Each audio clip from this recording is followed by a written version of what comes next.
ndani yako ili ujijue wewe ni nani. Lakini ilisema iliyopita tulikuwa tunaangalia baada nafasi tukajaribu kuangalia kwa undani, tukajaribu kugushia namna ambavyo nafasi yako kwanza kabla ya nafasi zingine. Kabla ya kukaa na Mungu ni lazima ujue wewe ni nani. Na nikapita kwa sehemu huko, lakini bado tumekaa kwenye somo hili. Mstari ambao tunatembea nao kwenye somo hili ni kitabu cha Mithali sura ya 23 ule mstari wa 7 kipengele B. Mithali 20 na 23-27. Mithali 23 mstari wa 7 unasema, maana aonavyo nafsini mwake ndivyo alivyo. Kipengele kile cha kwanza, maana aonavyo nafsini mwake ndivyo alivyo. Akwambia haya, kula kunywa, lakini moyo wake haupo pamoja naye. Lakini lengo ni kile kipengele cha kwanza, sio kipengele A cha kwanza. Aonavyo mtu nafsini mwake ndivyo alivyo. Sasa kwenye somo hili tunajaribu kuangalia au kuangazia nafasi ya kwako kabla ya kutengeneza nafasi za watu wengine. Unaweza kunichomolea hizi dakika zako zingine zinanipigia kelele. Kwa hiyo kabla ya kutengeneza nafasi za watu wengine, kwanza nafasi yako. Na ukiangalia kwa umakini sana, matatizo ya watu yanaundwa na watu wenyewe. Matatizo ya watu yanaundwa na watu wenyewe. Matatizo ya watu hayaundwi na watu wengine. Matatizo ya watu yanaundwa na watu. Kwa kuto kujua nafasi yako kunasababisha upate matatizo binafsi yanaweza kutengeneza matatizo mengine ya watu wengine. Haleluya. Bwana Yesu asifiwe. Amen. Tuko pamoja? Amen. Kwa kuna matatizo mengi ya watu yanatokana na watu wenyewe. Yaani kuto kujijua wewe na kuto kujitambua wewe kwenye nafasi yako kunapelekea matatizo kwako mwenyewe na kwa watu wengine. Angalia, ngoja nianzie kwenye mstari wakati naanza kukujengea kidogo msingi wa somo hili. Hii ya sehemu ya pili ya somo letu hili. Ukiangalia kuna mstari mmoja nitaka tuangalie kidogo. Tukusie kidogo hapa uone kwa nitumie kwa sura hii. Kwa sura hii ambayo tunaenda nalo kwenye somo hili. Okay. Okay. Kwenye kitabu hiki cha Hosea sura ya 4 ule mstari wa 3. Ninajaribu kujenga msingi kabla sijaenda kwenye somo letu kuu. Sawa? Anasema hivi. Hosea sura ya 4 mstari wa 6 anasema hivi. Watu wangu wanaangamizwa kwa kukosa maarifa. Watu wangu wanaangamizwa kwa kukosa maarifa. Watu wanaangamizwa kwa sababu wamekosa maarifa. Na sanaposema watu wake, wakina nani? Watu wake. Kwa nini anasema wanaangamizwa kwa kukosa maarifa? Kwa sababu anataka kuniambia maarifa yaliyotakiwa kumsaidia juu yake mwenyewe kujifahamu, kukosekana kwake kunapelekea watu wengine waone fursa ya kuleta uharibifu kwa ajili ya huyu mtu. Haleluya. Haleluya. Amen. Nikuulize swali. Hata kama ni mgonjwa, unafikiri unaparamia kila mtu? Hapana. Unafikiri hata ukijifanya mkorofi sana ndio utaparamia kila mtu? Hapana. Si lazima uangalie kwanza. Umaikaa ukaangalia kwa nini katika matatizo mengine ambayo inawezekana hakupaswa kuwa nayo, kwa nini amekuja kwako? Sio Mungu ameleta yote. Mengine ni wewe umeleta. Umenielewa? na yeye kujengea msingi uanze kuelewa. Haleluya. Bwana Yesu asifiwe. Bwana Yesu asifiwe. Kwa anatuambia kwamba anatuambia wazi kwamba aonavyo mtu nafsini mwake, ndani yake ndivyo alivyo. Okay. Kwa hiyo nikitaka kumuona mtu au nikitaka kumuona baraka lazima nimuone alivyo ndani. Sasa mtu atakwambia hiki kinawatasa wengi, wanatafuta matendo mazuri. Wanatafuta matendo mazuri ya kwao ili waweze kujiona kwenye upande mzuri ambao kosa wengi wanafanya. Unapojitafuta wewe, usitenge au usigawe maeneo ya kujitafuta. Ninaposema wewe namaanisha wewe kweli. Nikisema wewe tunaelewa Usianze kutafuta ubora wako, utafute pia na ujinga wako. Usianze kutafuta ubora wako, utafute na ujinga wako. Usitafute namna ambavyo umefanya mambo mazuri tu, lakini nenda kaangalie na mambo mabaya uliyofanya. Lakini pia rudi ndani yako sababu ya wewe kufanya mabaya na mazuri, ndipo unaanza kujitafuta.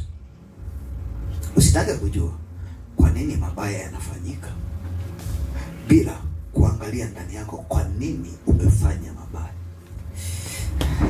Kuna matokeo yanaweza kutokea, sawa, kwenye maisha yako.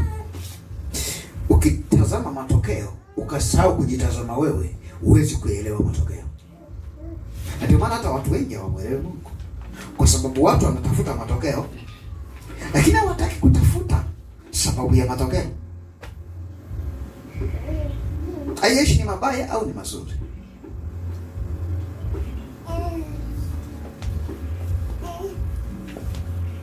Kwa hiyo unajikuta ghafla unajitegemea wakati si ndivyo ulivyo.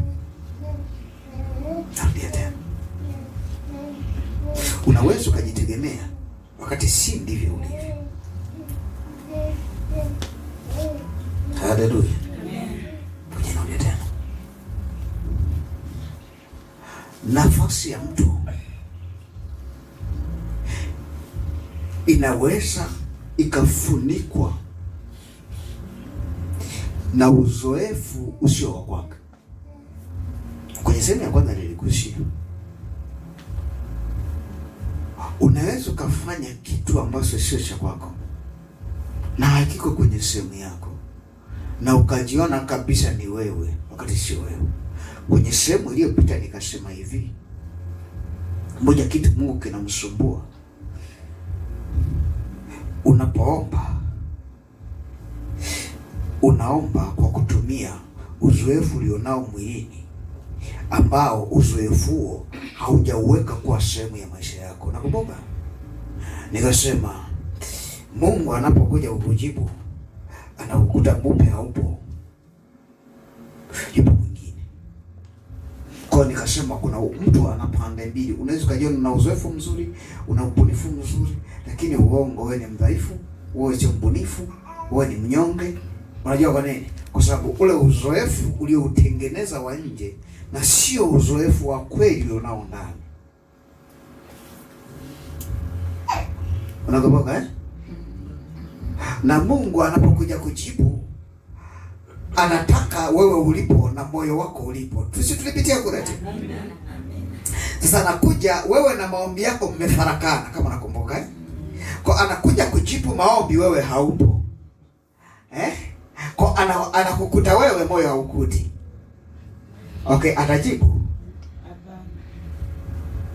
Anakutafuta wewe, anakuta ni kweli ulifanya jambo zuri kabisa, lakini anapokutafuta wewe hakuoni. Tukajaribu kupitia kwenye ile Yeremia 17 mstari ule wa 10, tukajaribu kuangalia hapo na vitabu vingine tukajaribu kupitia tuone. Kama mtu anaweza kabisa ndani yake akajifikiri kwamba mimi ndio nilivyo, lakini ukweli si ndivyo ulivyo. Kuna uzoefu usioambatana na mtu. Kuna kuna uzoefu tunautengeneza kuwasilisha kwa watu, lakini sio kwa kwetu. Kuna uzoefu ambao uko kwa mtu, haujaambatana na mtu. Kuna uzoefu ambao tunautengeneza ili tuuwakilishe kwa watu, tuutambulishe kwa watu, lakini si ndivyo tulivyo. Sasa hiyo ndio hatari kweli kweli, hatari. Na nitoa sababu nyingi sana, ukipitia hizo somo utaona napozungumzia nafasi ya mtu, nafasi ya mtu, nafasi ya mtu, nafasi ya mtu, nafasi ya mtu. Ngoja jaribu namna hii. Ukiniambia kwamba unataka kujijenga, sawa, kiroho, nitakwambia sawa. Lakini unajenga nani? Unamjenga nani?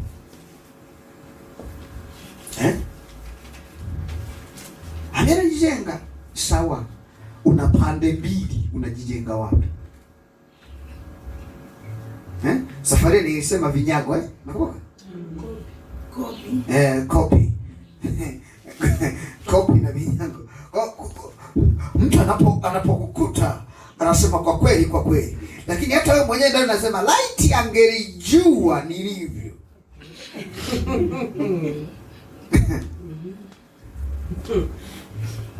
Kwa hiyo ukikutana naye ambia kwa kweli uko vizuri, anakuchekea sana kweli. Umeona niko vizuri? Sawa, asante. Lakini yeye kule ndani anajijua. Lengo la mwandishi anataka tuanze kutofautisha ya mambo kwa umakini na uangalifu. Kwa nini? Kwa sababu mtu aonavyo nafsini mwake, ndani yake, ndivyo alivyo. Kwa hiyo muonekano wa nje sio muonekano wa mtu. Kwa tukimtafuta mtu, tusimtafute kwenye muonekano wa nje. Tukimtafuta mtu, tumtafute kwenye muonekano wa ndani. Maana muonekano wa nje sio halisia. Muonekano wa ndani ndio halisia yake. Na kwenye somo hili tumekaa kwa namna ya kutatua hili changamoto. Kwa hiyo hatutumii muonekano wa nje kujenga ili tuwakilishe kama wafanyabiashara wengine. Kama hujawahi jua, kuna watu wanaitwa mamodo, na wengine wapo wanafanya kazi hizo kumtengeneza mtu aonekane mbele za watu. Mmeisikia?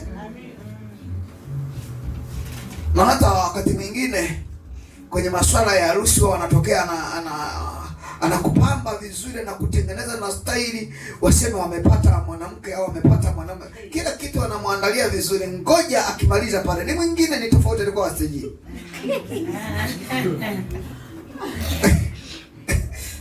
Haleluya.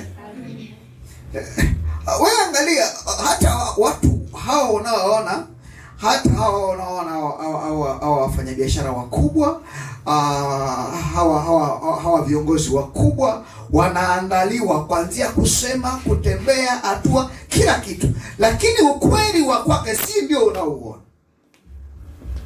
Haleluya. Bwana Yesu asifiwe. Unajua nataka kukwambia hiki kitu wao wanatengeneza kwa mfumo mwingine, hata shetani pia anatengeneza kwa mfumo mwingine. Huwezi kumkuta shetani na kukufikisha hapa. Shetani anakutengenezea muonekano wa nje uweze kuwavutia watu wengine na uweze kutengeneza mazingira ya nje, lakini hawezi kukusaidia kutengeneza ndani.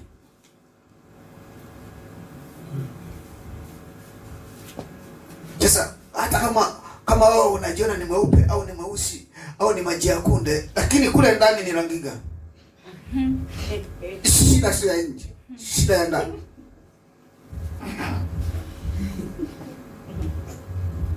Mimi ningekuambia, ungeniuliza sasa, mtumishi, hayo matatizo kwa nini nisijenge huu? Mbona dunia nzima imeandaa na watu wanalipwa mamilioni ya fedha kumwandaa mtu wa nje au na muonekano mzuri kwa watu. Mamilioni ya fedha. Asali zake hawana ndoa. Umejiuliza kwa nini hawana familia? Matajiri wengi na watu maarufu hawana familia. Umejiuliza kwa nini? Tatizo hili hapa.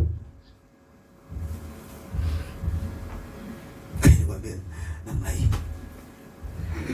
Okay, nyinyi wanawake, umejiuliza unakaa na mwanaume ambaye anasifiwa na watu wengi kwamba ni mtu mzuri sana, lakini ndani yako unajua ni mtu mbaya kuliko watu wabaya unaowafahamu. Kadiri anapotoka unasema anaenda kuwadanganya watu wengine. Anapotoka unasema anaenda kuwadanganya watu wengine. Umeiona kazi ya kuishi na mtu wa namna hii? Kwa siku baada ya siku unaondoka. Nenda kama hiyo. Matajiri wengi, watu maarufu wengi wana ndoa. Wengine wana ndoa za 3, za 4, za 5 na wake zao wapo, wengine huko. Wengine wameamua kuishi namna hiyo. Hata wanawake walioingia kwenye sekta hii. Bado wewe ukajiuliza kwa nini Mungu anakuandaa hapa? Anakuandaa kwa sababu unajua sisi hatuna sura mbili, tuna sura moja. Na ndio maana kila mtu akifika mahali akiwa maarufu kwenye wokovu au kwenye utumishi anakengeuka. Ni wachache sana wakengeuki. Kwa nini hapa? Maana huu ndio msingi. Mtu aonavyo nafsini mwake ndivyo alivyo. Sasa ni nani anayetakiwa kumtambua huyu aliyoko ndani yake? Huyo mtu mwenyewe kwanza kabla ya wengine. Haijalishi nitataka kukushape unapotaka. Lakini wewe kama ndani yako hutaki kuonekana yule wa halisia, ni ngumu. Kuja kwangu ukaonyesha unyenyekevu, afu nikakwambia wewe ni mnyenyekevu. Mimi nakwambia uhalisia. Watu wangejua ulivyo huko ndani. Kwa sababu unamuona wa kweli na kopi naiona ya nje. Ule itengeneza ni yako. Haleluya. Haleluya. Haleluya. Lakini swala hili kuto kutambua asili yako. Unaweza usitambua kwa sababu ya ujinga wako au mwenyewe kujipotezea. Unajua eh? Unaweza kama ujinga au mwenyewe kujipotezea. Ukaamua kujipotezea. Potelea mbali ndio nilivyo. Haya mengine ache. Unaenda na wewe. Maisha yanaenda. Umeokoka na wewe. Umeokoka. Watu wakimuuliza Yesu wako yuko wapi? Wanamuona Yesu wako kwenye majukwaa, lakini sio Yesu wa nyumbani.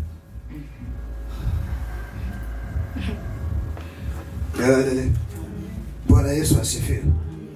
Tatizo hili huwa linatengeneza mgogoro kati ya Mungu na mtu. La mtu kuto kujua yeye yukoje. Kabla ya kujua yeye ni nani, lazima ajue yeye yukoje. Inatengeneza mgogoro kati yake na Mungu. Nitaka tuangalie kitabu cha Waamuzi sura ya 6 mstari wa 11 na wa 14. Unaweza kunisomea? Waamuzi sura ya 6 mstari wa 11 na wa 14. Kwa hiyo tuangalie kidogo hapo. Mgogoro ukoje? Waamuzi sura ya 6 mstari wa 11. Ndio. Malaika wa Bwana akaenda akaketi chini ya mwaloni uliokuwa katika Ofra. Okay. Uliokuwa mali ya Yoashi. Ndio. Mwebiezeri. Na mwanawe Gideoni alikuwa akipepeta ngano ndani ya shinikizo. Ili kuificha machoni pa Midian. Ndio. Malaika wa Bwana akamtokea akamwambia. Ndio. Bwana yu pamoja nawe shujaa. Anasemaje? Bwana yu pamoja nawe shujaa. Rudia tena. Bwana yu pamoja nawe shujaa. Endelea. Gideoni akamwambia, Bwana wangu, ikiwa Bwana yu pamoja nasi, mbona mambo haya yote yametupata? Yako wapi matendo yake ya ajabu waliotuhadithia baba zetu? Okay. Wakisema, je, siye Bwana aliyetuleta huku kutoka Misri? Inatosha kwanza. Gideoni ametumiwa malaika wa Bwana mkuu ameshuka kwa ajili yake. Gideoni anakutana na malaika, haikumshangaza hicho. Kwa sababu kwenye hadithi na nini kutokana na malaika walikuwa inawezekana ni kawaida kutokana na ratiba historia. Lakini kwenye mahojiano na salamu malaika wa Bwana anamwambiaje? Anamwambiaje Gideoni?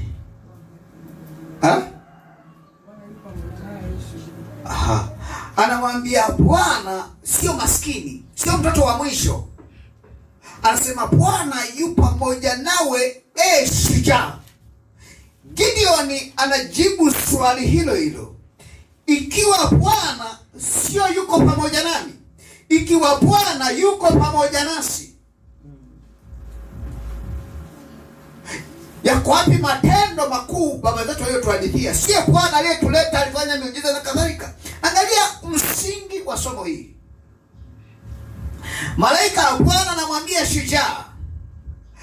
Gideoni amesikia, lakini yeye anapojitazama, anajitazama kama Waisraeli wengine tu, waasi wengine tu. Anakumbuka hadithi ambazo ameambishana, anaishi kwenye maisha ya watu wengine. Kwenye kumjibu alimwambia, ikiwa Bwana yuko pamoja nasi, si pamoja nami. Hakumwoji Bwana juu ya ushujaa wake. Hakutaka kumuuliza Mungu juu ya nafasi yake. Alimuuliza Mungu juu ya nafasi ya watu wengine. Haleluya. Amen. Akataka kufahamu, anamhoji Mungu na kumhukumu Mungu juu ya nafasi ya watu wengine. Hata kwenye maisha yetu ya kawaida ni vitu ambavyo vipo vinatokea kama Gideoni. Mara nyingi tunapoingia kwenye sehemu ya Bwana au kaokolewa au Mungu akakuita, moja ya vitu vinavyokusumbua kwenye akili yako ni juu ya watu ambao unaishi nao kwenye akili yako, na sio kuishi na wewe kwenye akili yako. Kwa hiyo kila swali litalokuja, haijalishi ni la mafanikio, haijalishi ni la kukuongoza, haijalishi ni swali gani, utalipeleka kwa watu wengine na sio kwako. Kwa hata kama Mungu atatamani kutengeneza nafasi nzuri, fellowship na wewe, faraga na wewe, hiyo faraga Mungu atakosa faraga, kwa sababu utatoa faraga hiyo kwa watu wengine na sio kwako. Mungu anashuka kwako, badala ya kukaa kwenye nafasi yako, utajikuta umekaa kwenye nafasi. Ni kama Mungu amemfuata familia nzima, kwa sababu akili yako inazungumza familia. Kwa umekaa kwenye akili, ni kama una familia hapo, wakati Mungu alikuwa na faraga na wewe. Kwa hiyo Mungu anashinda kupata nafasi. Anapotaka kukaa na wewe, anajikuta ghafla kwenye akili yako una mume, unawaza mume, una watoto, unawaza watoto, wote wako ndani ya akili yako. Una watu wanaokusumbua, wote unao hapo hapo. Kuna watu wanakudharau, wengine wanakukejeli, wote unao kwenye akili yako. Kwa hiyo unapofika, Mungu anapotaka kukaa faraga na wewe, ghafla Mungu anaanza kuona watu wengine wameingilia faraga, kwa hiyo anakosa nafasi. Haleluya. Haleluya. Na ndio maana lazima uweze kufahamu kwa nini nafasi yangu. Kwa sababu kama hautaijua nafasi yako, itatengeneza mgogoro na Mungu usiweze kuelewana. Kwa kila Mungu atakapokuja, anakuta hana nafasi. Akija kwenye utumishi, anakuta hana nafasi. Akija kwenye maisha ya kawaida, anakuta hana nafasi. Akija kwako mwenyewe kwenye moyo wako, anakuta hana nafasi. Kila anapoingia anakuta hana nafasi. Kwa nini Mungu nakosa nafasi? Na watu wengine wanajiuliza, kwa nini Mungu hasemi na mimi mambo ya kunihusu mimi? Ngoja niseme namna hii. Mungu akitaka kusema na mambo na wewe ni faraga. Akitaka kuzungumza juu ya mambo yangu ni faraga. Ni faraga.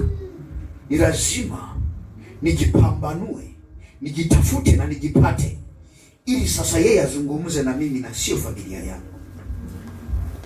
Ni kanuni ya Mungu. Hata kama utakuwa na mume, hata muomba kibali mume wako. Hata ukiwa na mke, hawezi kuomba kibali kwa mke cha kuzungumza na mtu. Mungu anapenda faraka. Nenda kaangalia hata wakina Kornelio, Matendo sura ya 10, walikuwa wanaingia faragani, Mungu aliwatokea. Tunaangalia kina Danieli sura ya 2, waliingia faragani, Mungu aliwatokea. Lakini umewahi jiuliza wewe, umewahi kaa kwenye faraga na Mungu? Kwa nini? Unaweza kukaa peke yako, lakini haimaanishi uko kwenye faraga. Kila Mungu anapokutokea, atalokuambia utasema watu watasemaje? Atalokuambia utasema ndugu watasemaje? Atalokuambia unasema wapendwa watasemaje? Kwa hiyo maana yake wewe hauishi tena kwenye nafasi yako. Na hili limsababisha Gideon apate matatizo. Nimetaka kutumia tuone mfano wa Gideon, namna mvurugo ulivyokuwa mkubwa. Angalia vizuri kwenye ile mistari, utaona kitu cha ajabu. Mtazamo wa malaika na mtazamo wa Gideon ulikuwa tofauti. Mtazamo wa malaika na mtazamo wa Mungu ulikuwa ni mmoja. Mtazamo wa Gideon ulikuwa ni kinyume na Mungu, hata kama alikuwa mbele za Mungu, lakini mtazamo wake ulikuwa ni tofauti. Kwa maana hiyo ilikuwa ngumu kumsikiliza Mungu. Kwa hata Mungu angekuja mara 50, hata Mungu angejaribu namna gani, ingekuwa ngumu. Kwa Mungu alitumia jitihada za kila namna kwa ajili ya taifa. Kwa sababu unajua katika akili zetu tunasemaje? Mungu anaanza na watu, lakini Biblia inasema Mungu anaanza na mtu. Sasa kama huyo mtu hayupo, anawezaje kuanza na wewe? Anampata wapi? Kwa hata kama akitaka kukomboa kanisa, anakosa mtu wa kumtumia, kwa sababu huyo mtu ana watu, anaishi ndani ya watu, aishi ndani yake. Haleluya. Haleluya. Amen. Bwana Yesu asifiwe. Amina. Glory to God, glory to God. Amen. Ngoja tuangalie kidogo kwenye kitabu hiki, nataka nisome kidogo ni utuone vizuri kwenye kitabu cha uone kwa umakini sana. Malaika wa Bwana, ile kitabu cha Waamuzi sura ya 6, mimi nimeanza tena mstari wa 11. Malaika wa Bwana akaketi chini ya mwaloni uliokuwa katika Ofra, uliokuwa mali ya Yoashi Mwaibrazeri, na mwanae Gideoni alikuwa akipepeta ngano ndani ya shinikizo ili kuificha machoni pa Midiani. Malaika wa Bwana akamtokea akamwambia, Bwana yuko pamoja nawe, shujaa. Bwana yuko pamoja nawe, shujaa. Hivi unaelewa? Nielewa. Enwa kitu msikilize. Kwa hiyo Mungu alianza kutembea na Gideoni, na Gideoni hakuweza kuona nafasi ya Mungu anapoishi. Kwa hiyo Mungu alipofika mahali akaona atume malaika ili akamwambie, wewe Mungu yuko pamoja na wewe. Yaani anamwambia Gideoni, Bwana yuko pamoja na wewe. Maanake Gideoni kwa muda mrefu Mungu alitembea naye na kujua kwamba Bwana yuko pamoja naye. Kwa malaika anampa taarifa, anamwamsha katika usingizi alionao wa kutazama watu wengine, maisha na mateso ya watu wengine, badala ya kutazama nafasi yake kwanza. Ambia Bwana yuko pamoja nawe, shujaa. Maanake Bwana alitembea na Gideoni kwa muda mrefu, na Gideoni hayupo wala haoni wala hajui.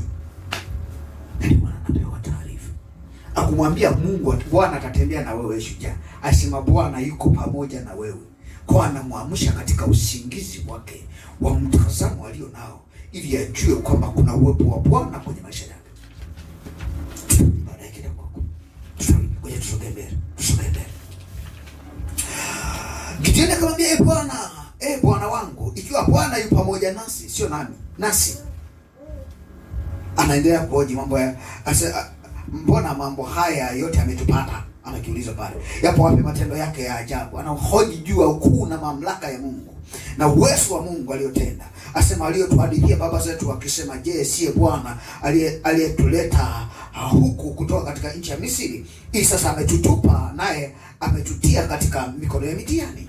Anahoji juu ya uaminifu wa Mungu, anahoji juu ya uwezo wa Mungu. Inawezekana hata wewe unapokaa, kuna mahali ukikaa chumbani kwako, ukikaa kwenye kitanda chako, ukikaa mahali peke yako, unahoji juu ya uwezo wa Mungu, unahoji juu ya uaminifu wa Mungu, unahoji juu ya mamlaka ya Mungu aliyo nayo juu ya maisha yako, unahoji juu ya ahadi za Mungu alizokuambia. Kwa nini? Kwa sababu wewe hujui ni nani. Ule mstari unaofuata Biblia inasema hivi, mstari wa 14, Biblia inasemaje? Malaika anamjibu tena, Bwana akamtazama akasema, enenda zako kwa uwezo wako huo ukawaokoa Israeli kwa mkono wa Midiani. Je, si mimi naye kutuma? Kwa nini malaika hakuanza kuingia kwenye debate, kwanza kujadiliana na yeye? Ni kwa sababu halishindwa kujadiliana kwa sababu hakuwa kwenye nafasi yake. Kama angetaka kujadiliana, wangegombana tu. Na ndio maana akamwambia, tafuta uwezo wako ulionao, nenda ukaokoe wana wa Israeli. Ndio ni mpango wangu niliojia. Lengo langu mimi sio kwanza kupishana na wewe. Lengo langu kwamba unatakiwa ukaokoe familia, unatakiwa ukaokoe jamaa yako. Na yeye akatambua hilo swali. Haleluya. Angalia ile mstari wa 10 na ngapi? Wa 15. Akaambia, Bwana, nitawaokoa kwa jinsi gani? Tazama, jamaa zangu ndio walio maskini sana katika Manase. Hivyo naelewa. Ukiangalia kwa mtazamo wa Gideon, anasema mimi naokoa, mimi ni maskini. Kwanza mimi ndio mdogo kuliko wengine. Kwanza mimi ndio maskini, ndio mdogo na ni maskini. Kwa nini mimi nichaguliwe? Nika uwezo upi? Kwa sababu kwenye akili ya Gideon anatazama uwezo wa mamlaka ya kifedha na utajiri ambao unaweza kutumika kwa ajili ya kuokoa watu. Lakini arudi kutazama uwezo hapo, anakumbuka ukikaa kwenye nafasi ya wengine utategemea akili za wengine. Unategemea akili za wengine. Kwa sababu kaa kwenye nafasi ya wengine. Ndio maana huwezi kuwaza kama Mungu kama hujakaa kwenye nafasi yako. Ningekuwa nazungumza na mtu mwenye akili sana, ningesema kama huwezi kukaa kwenye nafasi yako, unapoteza uungu wa Mungu ndani yako. Haijalishi utakuwa mwombaji kiasi gani, haijalishi utaomba kiasi gani, kama huwezi kukaa kwenye nafasi yako, utapoteza nafasi ya uungu ndani yako, nafasi ya uungu. Na kwenye nyongezo naandika kitabu cha waraka wa Yohana Mtakatifu, ile sura ya 1 mstari wa 12. Sasa utaanza kuelewa. Haleluya. Utaanza kuelewa. Gideoni hakuishia tu, alianza kuhoji. Kwa hata uwezo wa Mungu hakuwa tayari kutegemea. Kwa nini? Kwa sababu nenda msisitizo wake alikuwa anatazama nini. Kwa huwezi kuniambia, kunieleza mimi wakati unamtazama mtu mwingine. Unajua? Hiyo ni rahisi tu. Mimi nimeiona mara nyingi. Kuna watu Mungu anaweza kafunulia juu yangu na akaja, lakini anapokaa akaanza kunizoea, ghafla anasahau kile Mungu alichomwambia. Ule utisho unaondoka, utii wote unaondoka. Unakuta anaanza kurudisha kiburi taratibu. Yeye alisia anaanza kurudi. Alafu akifika mahali anasahau, anafikiri Mungu alimuonyesha kama maonyesho, ilikuwa ni mapambo. Kumbe Mungu alimuonyesha uhalisia wa kwako. Anaanza kusahau. Hata wanandoa ni hivyo hivyo. Ataingia atatetemeka wiki ya kwanza, mwezi wa kwanza. Baada ya kuendelea, anaanza kumbadilisha mume, ni kaka, ni mdada, na anajibu kutafutia nafasi moja. Ni mdogo wake, ni shangazi yake, ni nani. Kwa hiyo anatafuta nafasi moja na mpachika. Na ndoa zinasumbua kwa sababu hiyo. Hawezi kuheshimiana. Haleluya. Bwana Yesu asifiwe. Nenda kwa namna hii ya maandiko yanavyosema. Kwa kwenye picha ya Gideon alikuwa ni ngumu kumtafakari Mungu. Kwa neno lolote la Mungu liliokuja kwa Gideon, halikuweza kumkuta Gideon. Nilimkuta kopi, nilimkuta kile kinyago cha Gideon, lakini alikuweza kumkuta Gideon. Lakini Mungu aliyekuwa anamtaka sio kinyago, alimtaka Gideon mwenyewe, lakini Gideon amevaa kinyago. Wewe jaribu vaa kinyago, paka mafuta. Chukua kinyago, kiweke jela. Afu weka dawa. Au chukua kinyago kizuri, afu ndani yako weka, usina jela ndani, una kidonda. Vaa kinyago juu ya ile jela. Afu unapaka kwenye kinyago dawa, usipake kwenye jela. Utegemea utapona. Inawezekana? Kuna mtu anaendelea anachosema lakini. Amina. Na ndio maana ukiangalia kwenye maandiko utaanza kuona moja mgogoro mgumu unaowasumbua watu ni hapo. Kwa sababu hapo ndio mahali pagumu sana. Kwa hiyo inawezekana na wewe ni Gideon wa leo. Amen. Unasafiri masafa marefu na uoni Kanaani yako. Unacheza zile sheria za Bwana nimeziweka wapi? Nenda kaangalie. Wakati Mungu anaachilia, ulipokea wewe, kilipokea kinyago. Kwa ndio maana ni muhimu sana kujua. Watu wengi wanatafuta sifa za nje, na ndio maana ni ngumu sana. Kwa mfano, wewe unajijua kwa namna ya nje, watu wanakuheshimu, watu wanakujali kwa namna wanavyokuona namna hii, lakini wao hujui halisia wako. Wanakupa na unachukua ile nafasi, lakini una ubovu wako na matatizo yanayo ndani ambayo hawajui. Okay? Wakati Mungu anakuja wakati inakuja msaada, wakati unakuja ushauri, ghafla utaupokea kwa kinyago chako cha nje. Utapokea kama watu walivyo. Mimi nimeona mara nyingi watu wanakuja wenye shida, alafu wengine wanaheshima. Wao wanaheshimiwa na watu wengine kwa sababu wana vyeo na nini na nini. Wengine fedha, wengine vyeo vyao na nini. Kwa akija namna hii, anapokuja kwangu, mimi siwezi kumchukulia kwenye nafasi ile ya kwake. Mimi nitamshusha chini, nitembee naye kwenye nafasi. Wengi wananikimbia. Unajua kwa nini? Kwa sababu nikisema nihudumie nafasi, siwezi kukuponya wewe. Nikisema nihudumie heshima yako, siwezi kukuponya wewe. Ni lazima nikukute wewe. Uzuri wako ni wa kwako. Kama ni tiba sungekunyunga kuponya. Amina. Haleluya.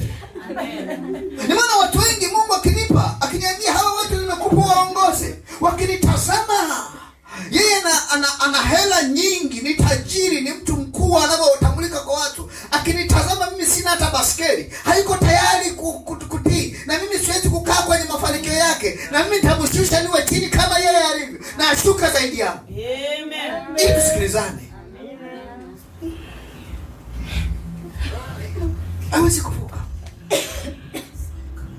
Shida iliyopo ndani sio kama Mungu anashindwa kukusaidia. Shida huwezi kujipata kusimama kwenye matatizo yako. Unajua hakuna kitu unaweza kukimbia kama kivuli chako. Matatizo yako unaweza kaona mambo katokea kisionekane, lakini bado kipo pamoja na wewe.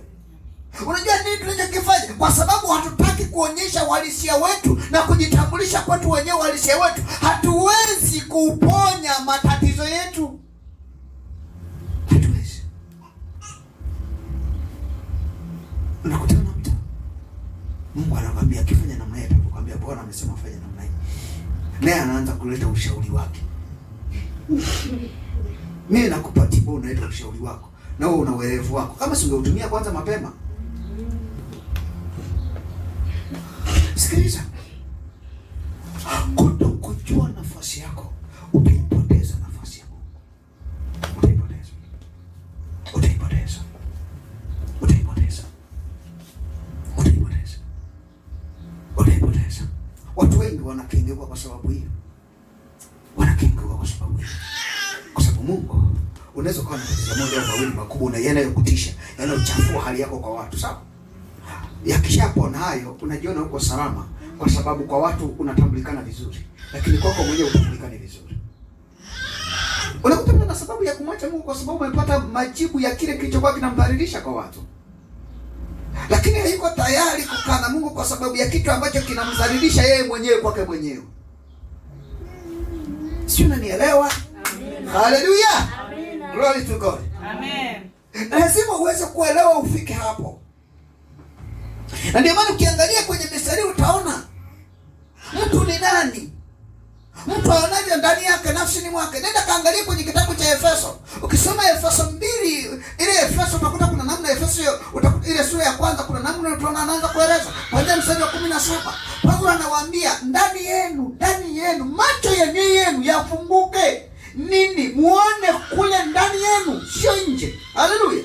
Amina. Anasema ubora na ukuu na uweza sisi tunaoamini. Kwa unaweza ukaamini na ukawa mjinga kuliko wajinga wengine. Na ndio maana walokole wengi wanatembea kama watu wasio na akili, kama watu ambao hawana msaada wowote, kama wokovu wao sio kitu kinachoweza kuwasaidia. Haleluya. Kwa nini hawana tumaini na wokovu? Kwa sababu ndani yao hawajijui wao ni nani. Ile mamlaka ya Kristo iliyoachiliwa pale msalabani ni ngumu kuipata kwa sababu huwezi kujipata mwenyewe. Kristo alikuja kwa ajili ya matatizo yako. Lakini kama wewe huwezi kukaa kwenye nafasi yako na ukaanza kuyatazama matatizo yako kama ni msalaba wako, huwezi kumfuata Yesu anayesema njoo na msalaba wako, wakati wewe msalaba wako unauacha alafu unamfuata Yesu. Mungu hata kama angekuita, hata ungepata mtumishi anaomba maombi anashusha moto, hawezi kubadilika. Hata ingefanyika miujiza yote, hawezi kubadilika. Kwa sababu miujiza haikuwabadilisha wana wa Israeli. Haikuwabadilisha. Unajua kwa nini? Biblia inasema wakati wanakuja walibeba vinyago mioyoni mwao. Hivi naosema. Na ndio maana ilipofika mara anasema wana wa Israeli, tairini mioyo yenu. Msitahiri magovi yenu, tairini mioyo yenu. Kwa sababu Tatizo liko ndani ya mioyo. Mlibeba na miungu ule umisiri waliuvaa ndani. Yaani waliona Wamisri wana heshima, wanafaa pamoja na udhaifu walio nao. Wamisri walikuwa wanawategemea wana waweza kwamba hawa watu ni bora sana, wana nguvu sana. Na ndio maana waliweka kwenye utumwa mzito sana. Haleluya. Amen. Walikuwa na nguvu sana kwanza wanawakali wanaume. Waliendesha nchi ilitajirika kwa sababu ya juhudi zao. Wamisri walikuwa na shindwa. Unajua kwa nini? Lakini Waisraeli walikuwa wanajiona Wamisri ni bora kuliko wao. Lakini Wamisri wanaishi kwa ajili yao. Haleluya. Amen. Hebu kwa kwenye kitu. Sema shituka. Wala unaweza kuwa Mkristo lakini ukawa mjinga tu. Unajua kwa nini wakati mwingine tunashindwa kutoka kwenye matatizo? Kwa sababu sisi wenyewe hatutaki kuyatambua matatizo yetu. Huyo ndio wewe. Una matatizo mengi ambayo mengi yako ndani yako, huwezi kuyaachilia. Huwezi kudiscuss na mtu, huwezi kukaa ukaanza kujadili na mtu. Huwezi kukaa na mtumishi ukasema mtumishi, hapa hili ni tatizo langu la muda. Unakuta mtu ana matatizo zaidi ya 500, atakwambia moja. Umwambia ameisha, anamwambia ameisha.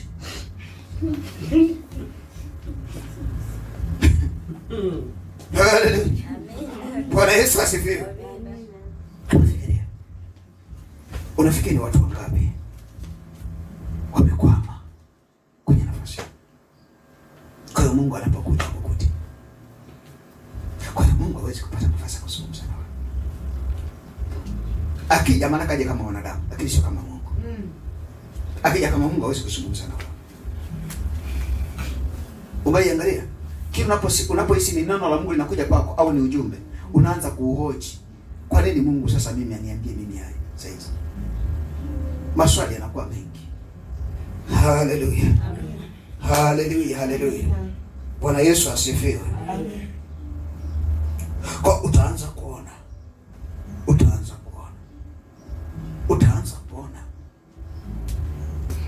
Ndio maana kuna mahali huwezi kujikontrol mwenyewe. Kuna mahali huwezi kufanikiwa. Sio kwamba hauna nguvu unazo, lakini nguvu ziko kwa nani? Lakini pia jiulize, kama huwezi, unakaa mwaka mzima una matatizo umeyatunza ndani yako ambayo watu wengine hawayajui, utaki kuyatatua. Unataka kutatua yale ambayo watu wengine wanaweza kuyajua kwenye jaribu namna hii. Maana yake wewe, kwa lugha ya kawaida, wewe ndio mtu ambaye unatunza matatizo ya kukumaliza mwenyewe. Ndio nilichosema. Nasema hivi, kuto kujijua, kujitambua mwenyewe kwenye uhalisia wako ni janga la mauti yako mwenyewe.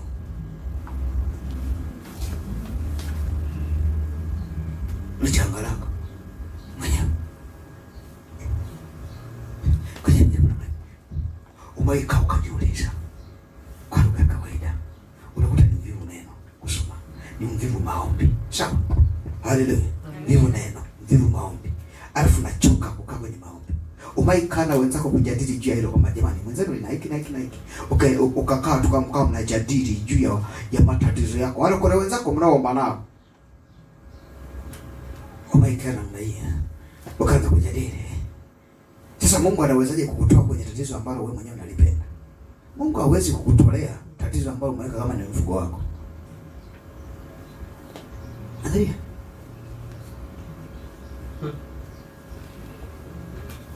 Kama tatizo huwezi kulikubali na kulichukia, hawezi kukutoa.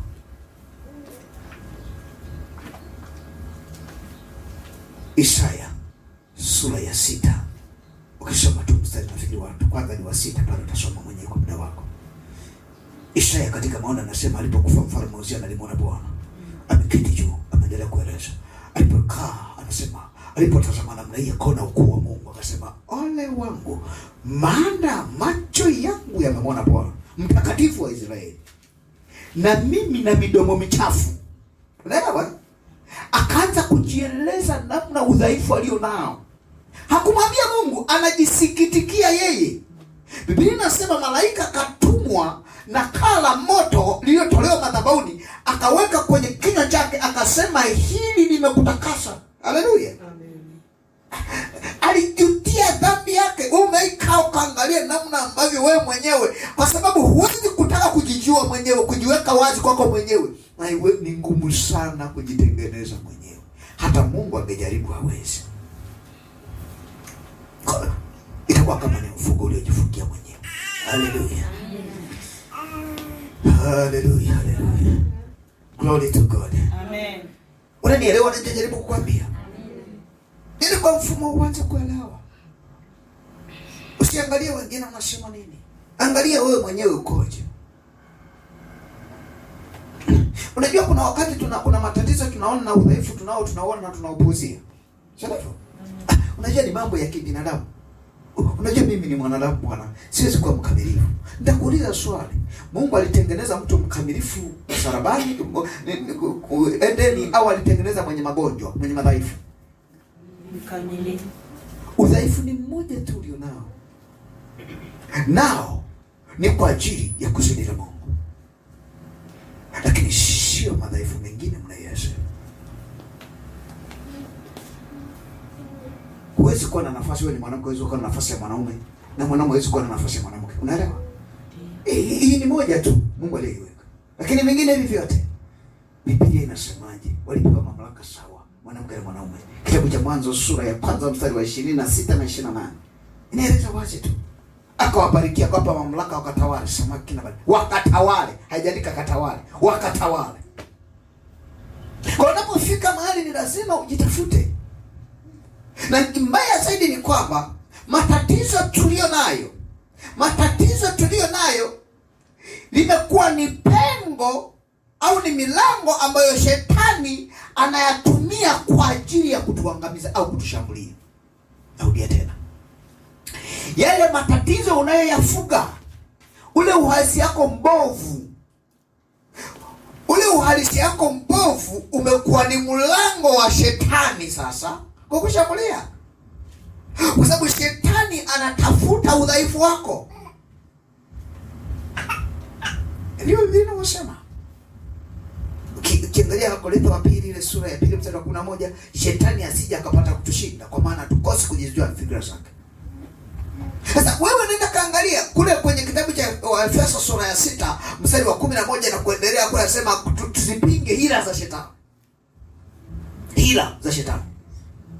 Unajua hila Okay, manake kila nafasi uliyo nayo, kama kwa Kaini tu, ile nafasi ya sadaka, kutoa sadaka mbovu, ilimpa nafasi shetani kumshauri. Namna hiyo kila uovu unaoutunza ndani yako, unaosema huu hakuna anayejua, unajua huu ni peke yangu, unajua mimi ni watu wananijua kwa namna hiyo, kuna haja gani ya kujitengeneza? Kwanza kung'ang'ana kujitengeneza, kwanza kuhangaika kwa Mungu kuomba kunitengeneza kule ndani ambako mimi ni siri yangu, hakuna anayejua. Sikilize. Lakini shetani anapoona anatumia fursa hiyo. Mara nyingi unapoanguka si ndipo ulipotegemea kuanguka. Unajua kwa nini? Kwa sababu shetani ameiona fursa ambayo wewe hujaiona. Yaani wewe wakati anasema nalinda, lakini wakati wewe mwenyewe kuna milango uliyoiacha wazi. Fikiria, sasa kuna haja gani kununua kufuli la 10,000 alafu unafunga kwenye mlango wa nyasi? Kuna haja gani? Unajua kuna milango mingine hakuna haja ya kufunga, unauacha wazi tu. Ukitazama tu kiangalia kwa kweli hapa hakuna haja. Pole jaiona hata kwenye mageti unakuta ameweka kufuli, angalia geti lenyewe. Yaani geti unaona ndani mote kukoje. Ukisukuma inadondoka. Ile ameweka kufuli. Ndio wanakuwa wasikizi walivyo. Haleluya. Haleluya, haleluya. Amina. Unanielewa Yesu? Unanielewa? Ndivyo ilivyo. Na ndio maana Gideon ilimkosti. Na tamaa ya mali ndio iliyomaliza Gideon. Alishindwa kumaliza. Alimaliza kama Yehobaali. Alimaliza kwa kuwa na mambo magumu kweli kweli. Na watoto wake walichinjwa kwenye jiwe moja, alikuwa na watoto 70. Watoto 69 walichinjwa kwenye jiwe moja. Mmoja ndiye alipona. Lakini makosa nani aliyefanya? Ni baba aliandaa mazingira ya sasa hii. Tamaa ya mali. Anafika mali anaanza kutamani pete na nini. Mungu ameachia uwezo ndani yake, baada ya kutumia nafasi hiyo na akaanza kutamani pete na dhahabu kwa watu. Tukamaliza Gideon. Ninaangalia wewe. Leo ukichukua Wakristo 1000 1,000 ukawaambia chagua kati ya pesa na wokovu, wanachagua pesa. Mwambie sawa, kuna duka nimekufungulia hiyo na milioni 5 na wokovu, unachagua vipi? Niambie, unachagua vipi? Ikiwa hela kidogo 10,000, 100,000, milioni inaweza kumsababisha amwache Mungu. 10,000 na mwa, yaani Yesu wenu hana thamani zaidi ya 10,000. Yaani Yesu ana bei ndogo kwako kuliko hata yeye. Kwani mara ngapi umekwazika, umeacha umekomvishana na Mungu kwa ajili ya kitu cha 5,000, 7,000? Kwani hujaiona namna hiyo? Wakati mwingine wanashangaa sana. Unakuta mchango wa 2,000 mtu amerudi nyuma, amwacha Mungu. Yesu wake ana thamani ndogo kuliko 2,000. Alafu nasema huyu mtu ni wa kwenda mbinguni. Kwa kweli wewe ni wa motoni. Haleluya. Haleluya. Amen. Umekaa kwenye nafasi yako. Siyasema ukatangaze matatizo yako, lakini wewe mwenyewe uyajue. Ujijue ulivyo. Amina. Kwa sababu hata kama unataka msaada kwa Mungu, unajua watu wengi wanasogea kwa Mungu, wanajipendekeza, ni wanafiki, ni waongo. Wanachokiomba kwa kweli sio shida zao. Moja ya swali ambalo Yesu alinipa na mimi na hiyo naendelea mara nyingi, huwa nauliza unataka nini? Siwezi kwanza kukuombea tu. Je, nikakuombea mambo ambayo hata huyataki. Na wewe unataka nini?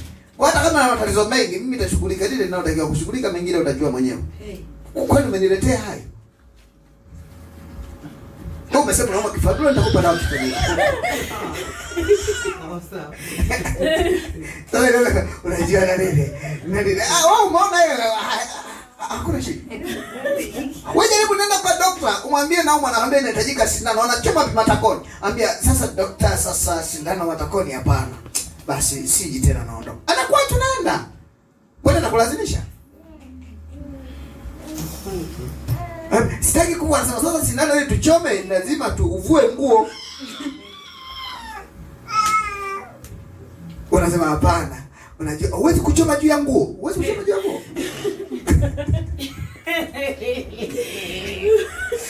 Haleluya. Amina. Bwana Yesu asifiwe. Amen.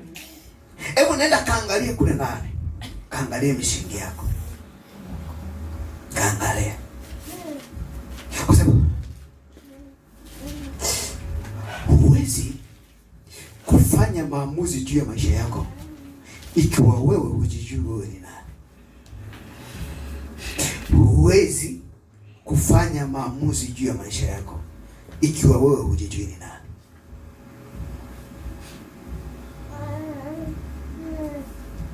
Kama utafanya maamuzi juu ya maisha yako, basi kosa la kuto kujua wewe ni nani ndilo litakaloua maamuzi yako.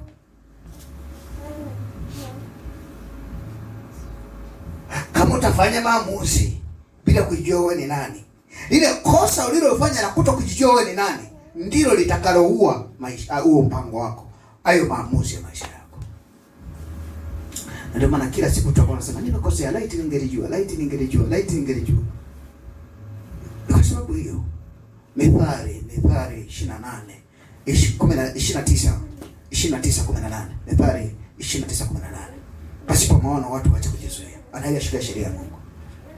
Methali 29:18. Kwa hiyo kosa lako litaloharibu mpango yako sio adui, ila wewe.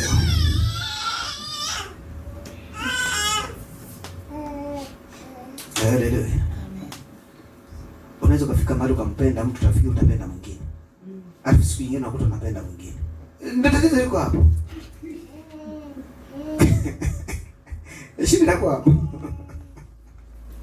Unaanza unajua zilikuwa siku zile. Ulipokuwa unapenda?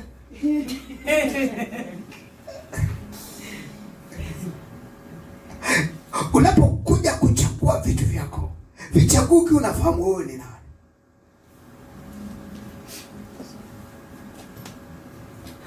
huwezi kujiongoza wewe mwenyewe. Kujiongoza wewe mwenyewe. Unajua kuna watu wanaweza kuongoza lakini na wewe mwenyewe unatakiwa kujiongoza. Wewe mwenyewe kujiongoza. Unatakiwa ujiongoze wewe. Wewe mwenyewe kujiongoza. Hata kwa kutumia maelekezo ya wengine. Kwa mfano, sisi watumishi Mungu anatupa nafasi kuambia neno la Mungu liwaongoze. Kwa ndani yako unaweza kujikuta ghafla huwezi kupokea lile neno kama la mwongozo wa kwako. Unataka kuongoza. Sasa wewe sio mbuzi. Wewe ni mtu. Wewe nakupa maagizo ambayo Mungu anataka ili akuongoze. Wewe unatumia yale maagizo ili kukuongoza. Sasa hivyo. Haleluya. Amen. Sasa ukitaka na mimi niwepo neno la kuongoza, kata kushoto, kata kulia, maana wewe ni mbuzi. Wewe ni gari.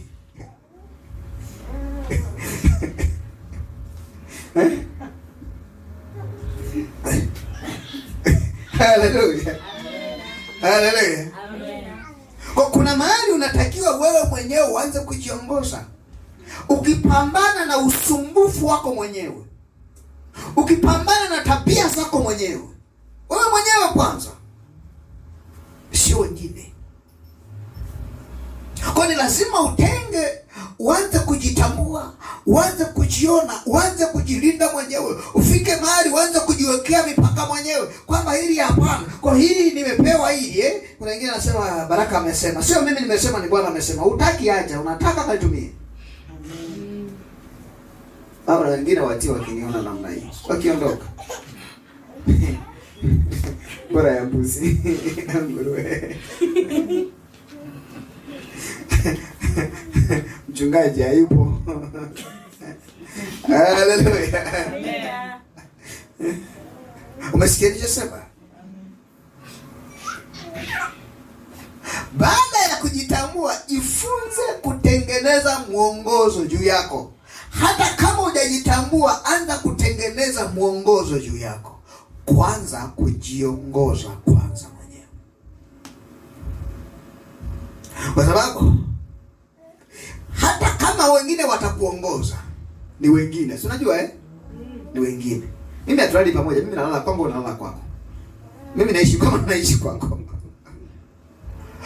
Kwa sababu yale ninayokupa unatakiwa yatumie ukiwa wewe peke yako, sio ukiwa pamoja na mimi. Sasa hivyo? Amina. Kama huwezi kujiongoza, ghafla kule ndani unajikuta ghafla siku zote utakuwa unaferi kwenye kila mahali. Kwa hiyo ushindwa kwako kwa sababu hujitambui na huwezi kujiongoza mwenyewe.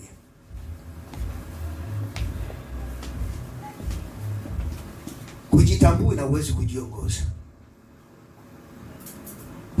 Fika mahali ukajikuta ndani, lakini hapa mbona hakuna mtu anayesema lolote. Unajua watu hawazungumzi lolote juu ya shida yangu, juu ya maisha yangu. Hawazungumzi lolote. Sasa unataka wazungumze nini? Na wao anayo kwa kuzungumza. Wewe unazungumza nini juu ya kwako?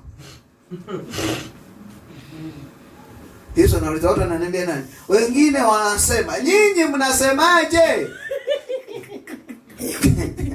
Wakina kitu nini wewe? Umekipenda hiki, watu wanaweza kweli. Nakuuliza wewe, sio watu, wewe.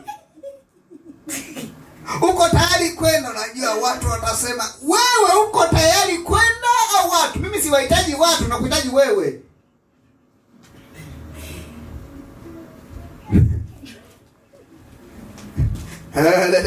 Amina. Mithali 25:28. Unaweza kusoma haraka? Watu wewe.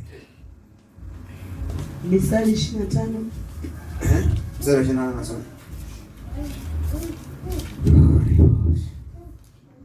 Asiyetawala roho yake ni mfano wa mji uliobomolewa usio na kuta. Kama huwezi kujitawala, ni sawasawa na pagare. Sio mji uliobomolewa, sio nani? Pagare. Au mnaita pagare? Sasa wewe kama huwezi kuweza kujisimamia, kujitawala mwenyewe kwa sheria unazopewa, kwa sheria unazotu, kwa namna wewe ni mji ambao ni nyumba ambao ni pagara, hapo unasema ni nyumba.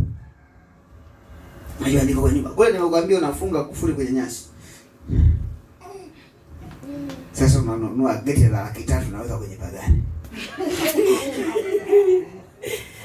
Hakuna basi juu. Hakuna keji.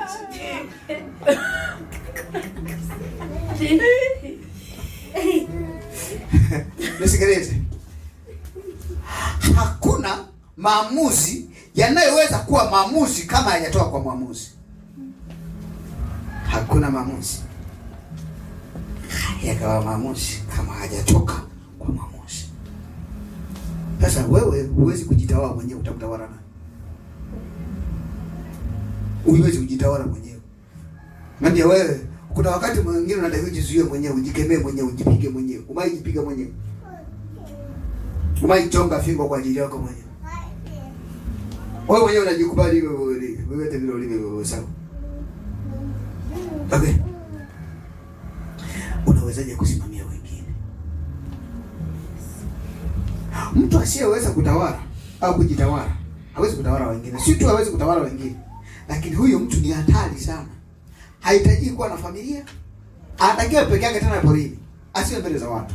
Kwa sababu siku zote atakuwa sababu ya watu wengine kuwakosesha. Ukitaka kuangalia, kuna ujinga unaendelea kanisani mwako, unashangaa. Kuna mtu anatoka apendi kitu fulani, anaanzisha na kajenda chake na kuwarudisha watu wengine nyuma. Na wengine wanarudi na ujinga wao. Unajua kile mimi sijakipenda. Au kama hujapenda? Haleluya. Amen. Unajua kwa nini nasema ujinga? Kwa sababu kama unajua wewe unamtafuta Mungu, kuna kitu hujakielewa. Kwa nini usiulize nasema sijakipenda? Kwa nini hujamuuliza aliyesema? Huwezi kukuta wakienda watu kwa mchungaji wakimuuliza hili jambo mbona hatujalielewa. Huwezi kukuta. Ili unakuta na washawishi wengine warudi nyuma na hajaelewa kwa nini mchungaji amesema. Unajua baba ni baba. Unaelewa maana baba? Baba ni baba, anafikiri zaidi ya unavyofikiri. Na ndio maana Mungu amemweka pale. Sasa uketisha wewe badala yake. Unataka fikiri kama unavyofikiri. Hujamuelewa, singeenda kumuulize, unajua baba sijakuelewa. Nasema hivi, ni kazi sana kumpa nafasi ya watu wengine mtu ambaye hawezi kujitawala. Ndicho ninachosema. Huyo bora kakae peke yake porini. Peke yake porini.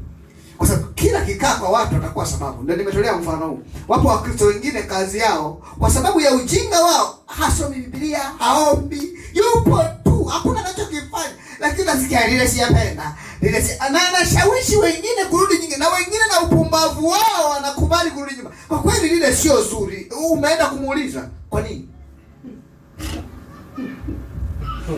Kilikuwa kipindi cha Musa, wana waweza walipokuwa wanatoka Misri kuleta nchi ya Kanaani. Kanisa la leo lingekuwa linatakiwa kupita kama vile. Hakuna hata Mkristo angevuka. Labda angevuka wachache sana. Hawasiopenda shida. Wakina shida. Haleluya. Amen. Kutawala, kujitawala, nataka kuambia kwamba ni wajibu wako. Ni wajibu wako. Kuwa na mipaka ni wajibu wako. Sio wajibu wa Mungu wala watu wengine kukusimamia, lakini ni wajibu wako mwenyewe kujisimamia. Sio wajibu wa watu wengine, ni wajibu wako. Ni wajibu wako. Unatafuta mtu akukumbusha kuomba, unatafuta mtu akukumbusha kusoma neno, unatafuta mtu akukumbusha kwenda ibadani, au unatafuta sababu za kutokwenda ibadani. Unajua ibadani mwanzo ukawa na sababu. Sio ndio? Haleluya. Umeipata dharura ya kushinda kwenda nyumbani kwako?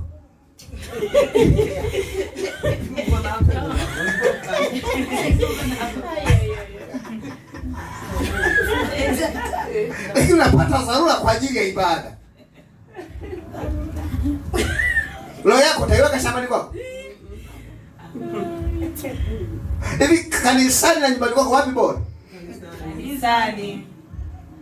Lakini jaipata dharura ya kurudi nyumbani kwako, kashinda kurudi nyumbani kwako. Watu washangai mtu kushinda ibadani, ila wanashangaa kupata dharura kurudi nyumbani kwako.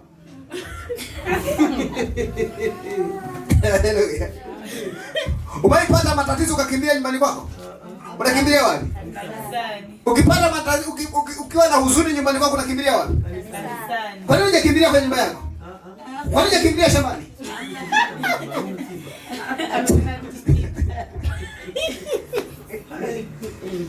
Lazima ujifunze kujitawala. Kuna watu kinastaka nataka. Sitaki nataka. Ukisema sema nataka, lakini baadaye hafanyi, maana yake kwanza sema sitaki. Wanasema amina, kumbe wanasema hamna. Basi nafikiri hawa ni waenda mbinguni kweli? Ni wa jehanamu.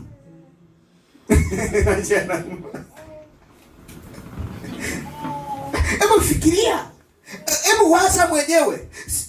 Nimesogea kwenye pointi ya 5, kwenye swala la kujitawala. Kwenye mambo ya kiroho, kwenye mambo ya kimwili. Unakuta wewe mwenyewe upo, lakini hujui unachokitaka. Hujui unachokitaka. Hujui maisha yako unataka. Wewe ni tatizo. Wewe ni kikwazo cha wengine.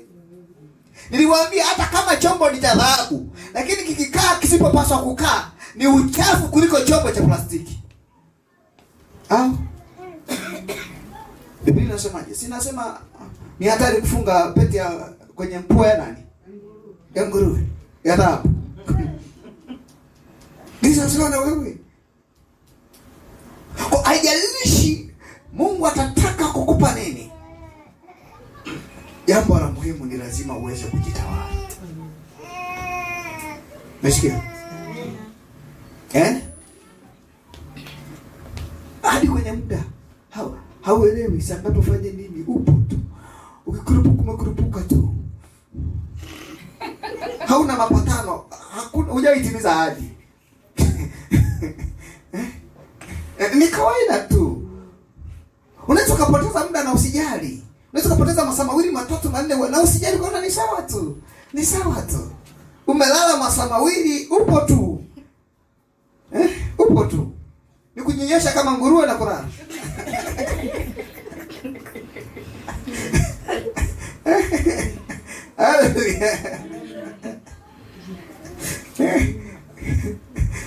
Hapo unamaliza hapa, sema kweli asante Mungu. Umemaliza muda wako bure. Nina maanisha nini? Kwa sababu hata kwenye mambo ya kiroho unaweza kujikuta mipangilio yako wewe ndio wa kwanza kuharibu kuliko hata shetani. Kwa kweli. Shetani hawezi kukulazimisha. Shetani anakushawishi, sio hivyo? Akikutongoza na unakubali. Bwana mnafanya. Zero na zero. Usiende huko unaenda. Ndio kwa jinsi hiyo tu. Umekwama.